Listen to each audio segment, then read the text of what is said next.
నమస్తే, welcome to prime మహిళ. తెలుసుకోవడానికి ఇది వార్త కాదు, ఎంజాయ్ చేయడానికి ఎంటర్టైన్మెంట్ సబ్జెక్ట్ అంతకంటే కాదు. ఇదొక హెచ్చరిక. పిల్లల పెంపకాన్ని పేరెంట్స్ పట్టించుకోకపోతే ఆ పిల్లలు పెద్దవాళ్ళయ్యాక ఎలా తయారవుతారో హెచ్చరించే అంశం ఇది.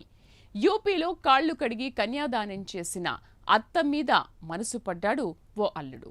వారిద్దరి సంబంధాన్ని చూసి జీర్ణించుకోలేని ఆ నూతన వధువు అందరి ముందు ఆ ఇద్దరి నిర్వాకాన్ని నిలదీసింది, నానా యాగి చేసింది. కానీ అప్పటికే వాళ్ళిద్దరూ ఒక రేంజ్ లవ్లో కూరుకుపోయారు.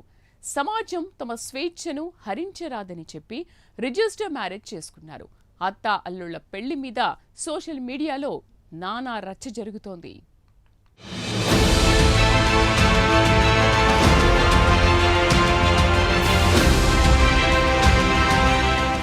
యూపీలో కాన్పూర్ సమీపంలో ఉండే దేహత్ అనే గ్రామంలో జరిగిన ఈ సంఘటన సోషల్ మీడియాలో తీవ్రమైన చర్చకు దారితీసింది.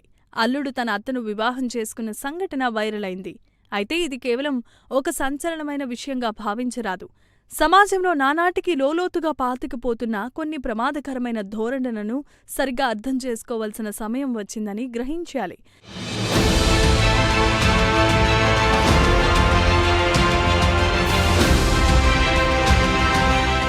దేహత్లో ఓ యువకుడు తన భార్యను వదిలిపెట్టి తన అత్తతో వివాహేతర సంబంధాన్ని పెట్టుకున్నాడు. ఇది బయటపడటంతో సమాజాన్ని లెక్క చేయకుండా వారు స్థానిక రిజిస్టర్ కార్యాలయంలో పెళ్లి చేసుకున్నారు. ఆ వీడియోను సోషల్ మీడియాలో పోస్ట్ చేసి ప్రజలంతా తమ ప్రేమను అర్థం చేసుకుని ఆశీర్వదించాలని కూడా వారు కోరారు. అది చూసిన మొదటి భార్య రిజిస్టర్ ఆఫీస్కు పరిగెత్తింది. తన తల్లితో, తనకు తాళి కట్టిన భర్తతో గొడవకు దిగింది. నానా రభస చేసింది. తనకు అన్యాయం చేయొద్దని తల్లిని ప్రాధేయపడింది. ఆ గొడవను సద్దుమణిగేలా చేయటానికి పోలీసులు రంగప్రవేశం చేశారు.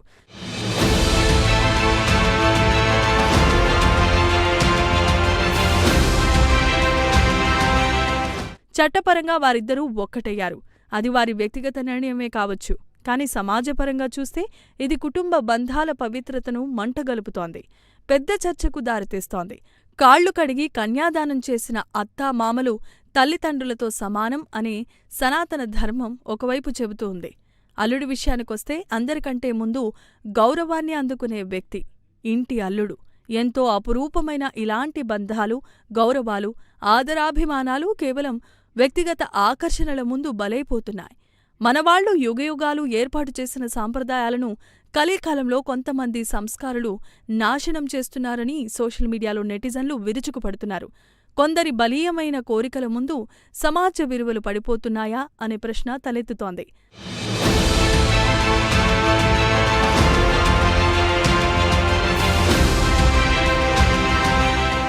చట్టపరంగా భద్రత ఉంది కదా అని తమ స్వేచ్ఛ ఎవరికీ ప్రతిబంధకం కలిగించటం లేదని చెప్పి కొందరు తీసుకునే నిర్ణయాలు సమాజం మీద ఎలాంటి ప్రభావాన్ని చూపిస్తుందనేది కూడా ఆలోచించాలి. ఎందుకంటే ఒక కుటుంబం విచ్ఛిన్నమైతే బాధపడేది ఇద్దరు వ్యక్తులు మాత్రమే కాదు, వారి పిల్లలు, బంధువులు, మొత్తం కుటుంబ వ్యవస్థే నవ్వుల పాలవుతుంది. సమాజం ముందు తలెత్తుకోలేని పరిస్థితి ఏర్పడుతుంది.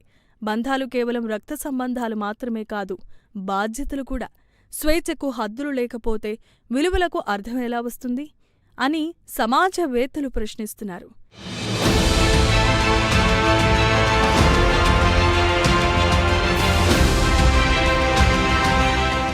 ఇలాంటి ఘటనలు కేవలం వార్తలుగా మిగిలిపోరాదు.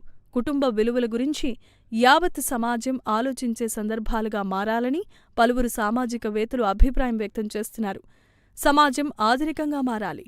మరి ఆధునికత అంటే విలువలను కూడా వదిలేసే అంతా దిగజారుడుతనమా అనేది కూడా మనం నేటి తరం ఆలోచించాలి అంటున్నారు. అలాగే మరికొంతమంది సమాజ శ్రేయాభిలాషులైతే బంధాలు కోరికల కోసం కాదు, బాధ్యతల కోసం ఏర్పడతాయని అప్రమత్తం చేస్తున్నారు. కుటుంబం అనేది ఇద్దరు వ్యక్తుల మధ్య జరిగే ఒప్పందం మాత్రమే కాదు, అది ఒక విశ్వాసంపై నిలిచే వ్యవస్థ. ఆ విశ్వాసమే కూలిపోతే సమాజానికి ఆధారమైన కుటుంబమే కూలిపోతుంది అని హెచ్చరిస్తున్నారు. ఇలాంటి హెచ్చరికలను నేటితరం గుర్తించి విలువలను కాపాడుకోవాలని మనమంతా ఆశిద్దాం.